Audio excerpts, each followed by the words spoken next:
What we're doing today is we're going down to the Lake District in Wind Cave National Park.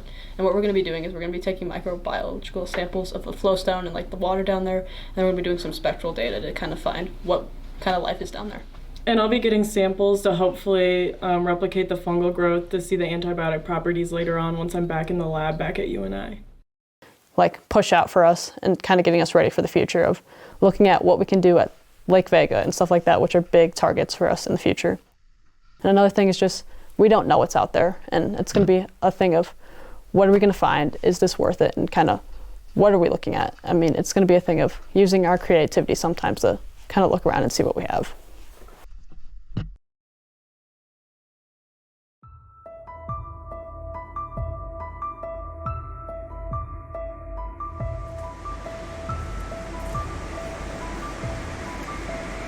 I'm Professor Luis Espinaza. I work at Mary's College. I'm a cave biologist. In a recent expedition, we found that there were all these bones. They're from the megafauna, and we want to study them. The challenge is that most of the passages in the caves are underwater, so we've assembled a wonderful team that has an underwater drone.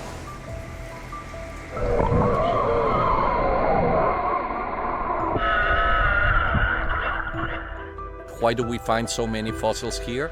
Well, maybe in the Ice Age there were some humans living here, and this was their campground.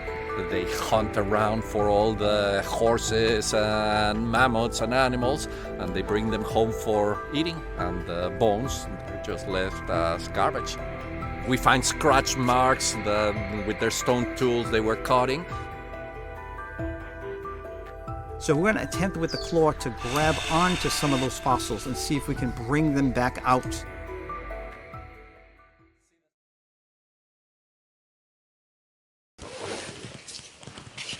Like a liter of water. A little chilly out. So there are a couple of bottles in here, right? Yes, there's a couple bottles in there. They've got a handful of bottles each. Okay. Exactly, yep. 9.87 for Dio here, okay, great. with 116. All of the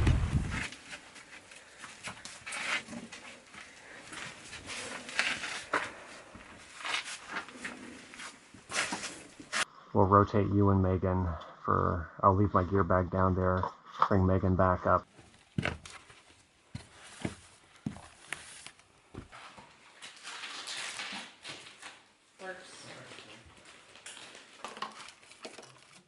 Get this put away, then we can do some black light work. That they're a lot counted over winter and washed up, and it's like completely black, you know, and you see all its teeth.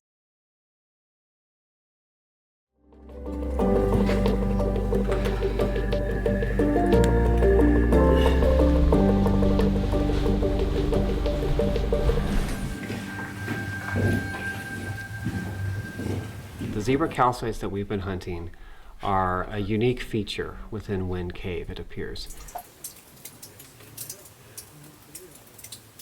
They are striated bands of alternating dark and light calcite.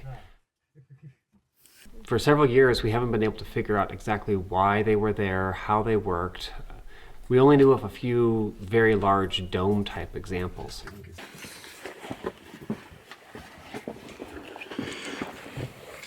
We are very confident that we know approximately where the zebras are going to fall within the strata of the cave now, which layer of the zebras that they are in. Are they in the high zebras? Are they in the low zebras? Or are they a brand new striation of zebras? So we've got a lot of a tie-in to do with the cave surveys and see where in altitude do these types of formations fall.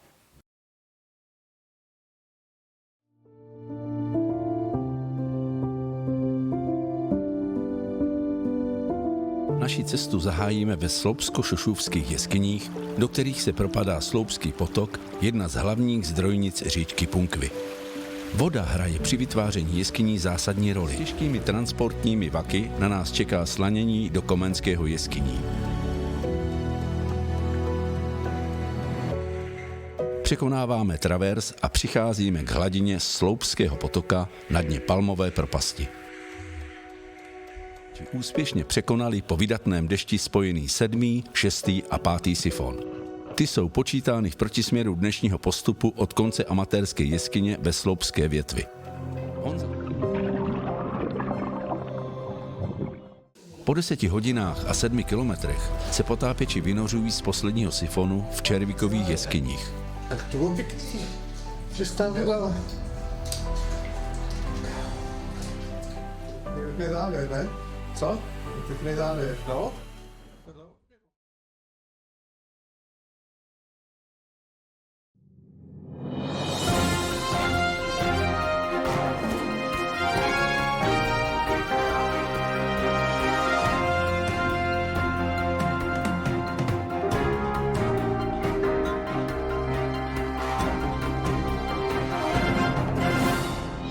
I'm Kitty Farthington with WLVS Action News.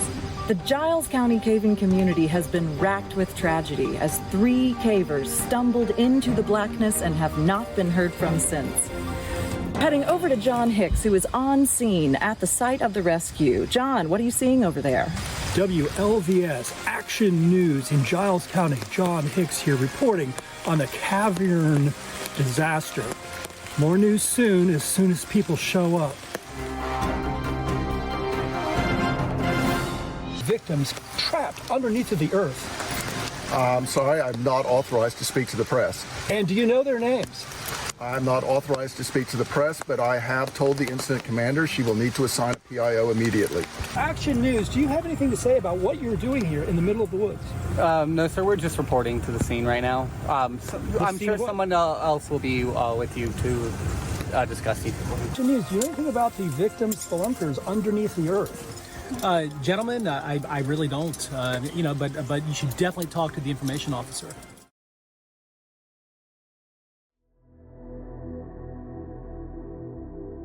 A trip beginning by descending Aquamole Pot, as it is now named, to exit at Valley Entrance is now a classic through trip for cave divers and is considered to be somewhat of a rite of passage for the new generation of underwater cave explorers.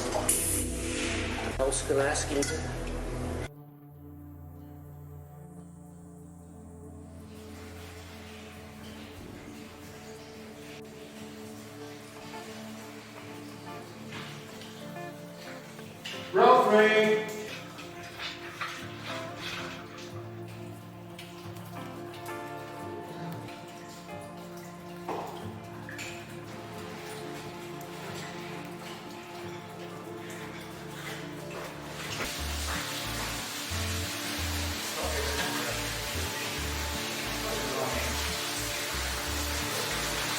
On the line now. Yeah. All right. Here's that. So when I first dived it, visibility was, this kind of thing, two feet, something like that, or maybe a bit less.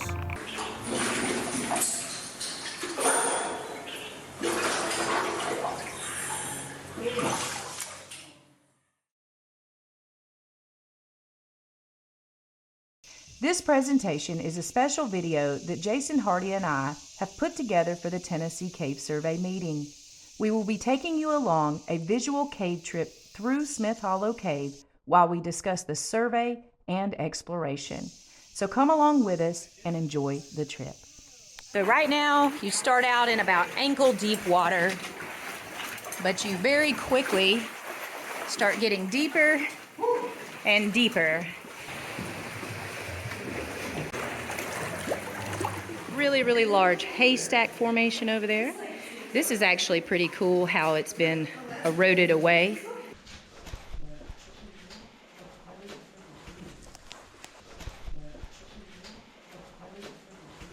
So we've climbed up here into this side passage that has quite a bit of formations in it. So these are pretty cool.